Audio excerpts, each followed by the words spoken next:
make one of the year's best remasters and get fired anyways. That's the reality in working in the gaming industry today, and nonetheless the AAAs. Microsoft laid off over 9,000 people, and 300 of them has been the same team that made Oblivion Remastered. Normally, you'd think a team like that would be rewarded, or at least be safe. But instead, they got hit just like everyone else, and all you are is an asset to print money, and if you're doing well, your job is still uncertain. We are used to hear about layoffs when things go wrong. A bad game flops, sales are weak, reviews are terrible, and then studios get cut or employees fired. We have seen that play out plenty of times. But when things go right, is the reason why things are so frustrating right now. People love the game and still you get punished for it. They are like, oh, good job for making a great game. Yeah, here's the boot for you. Yeah.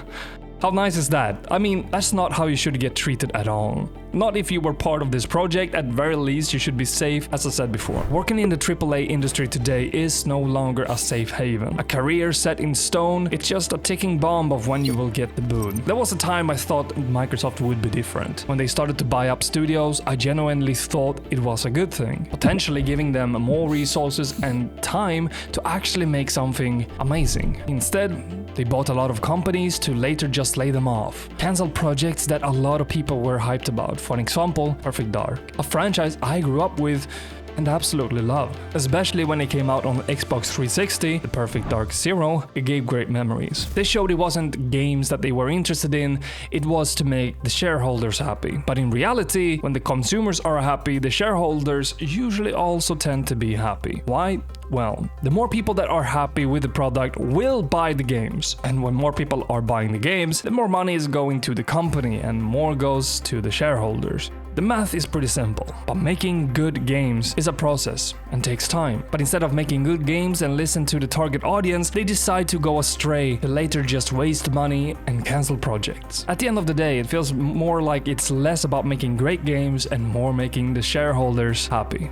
I'm not sure what Game Pass would have done for this company money-wise, but I said to my friends day one that this would only be beneficial for us, not the company itself, and maybe because of all these layoffs, we're seeing the negative effects from this decision. Releasing a new game that's worth maybe €50 added to the Game Pass day one would probably not be as profitable than purchasing a license for it on Steam or whatnot. To me, seeing these layoffs just shows the rushes of it, and maybe even how poor management is within the company. You have so many great talents just to get laid off for what? Most likely more money and less projects. Who knows? Less project could be a good thing, but why buy so many companies to later just sell them out or even close them out? Why not just let them do their own thing? What happened? There's so many question marks I have within the company that just see so many potential of games go to waste. Is it because of the management steps into the creative process and changes direction, making the developers go back and rethink their work? Just look at Hytale and what happened with them. Now, I know Hytale is not from Microsoft, but from Riot. But for me, this is just a perfect example. Them adding more people from different projects, changing the scope from the original plan. I don't see anything wrong with being ambitious. I think ambitious is a good thing.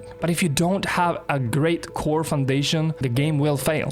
Without a doubt. And if you lose the focus of the foundation, how can you expand the game from there? Sometimes you got to start smaller to then increase the ambition accordingly. But from what I've seen, a lot of things falls down and end up being too much ambition and too messy work environments where too much happening around and people losing focus. It's almost like you had a goal from the beginning, but later adding 20 more. The catch is you're trying to reach them all at the same time. How's that possible? You can't do that. We've seen so many different indie solo developers making it big because they really have a great core of what the game should be. I don't believe that we are a very complicated audience. I think we know what we want within the niche. The studios that doesn't fail are the one who knows their audience. Today, it feels like AAA studios are trying to reach as many people as possible at the same time.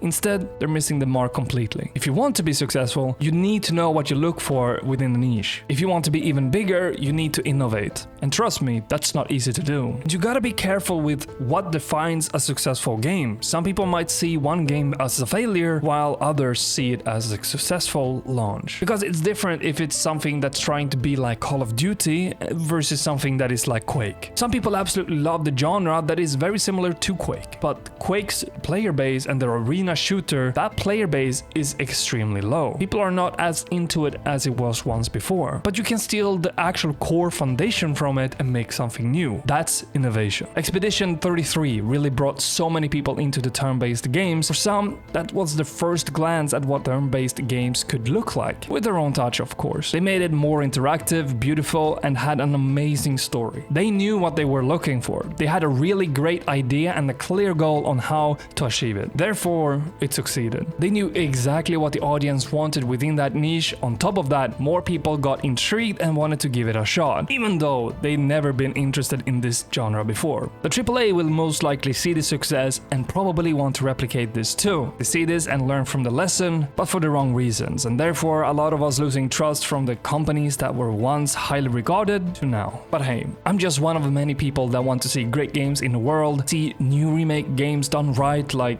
Deus Ex, would be incredible. And seeing something similar with Perfect Dark, that was exciting for me and a lot of others, I'm sure. But when you see layoffs happening even after successful games launches, it really says something. The AAA industry feels broken, and this news just makes it harder to believe it will bounce back one day. So I want to hear from you. What do you think about all these? Am I missing something that could shift my whole perspective? Drop your thoughts in the comments, and hey, if this video gave you something to think about or you found it a little bit intriguing, I'd appreciate a like or maybe even a subscribe. It will help a lot. Thanks for watching, and hopefully I'll see you guys in the next one.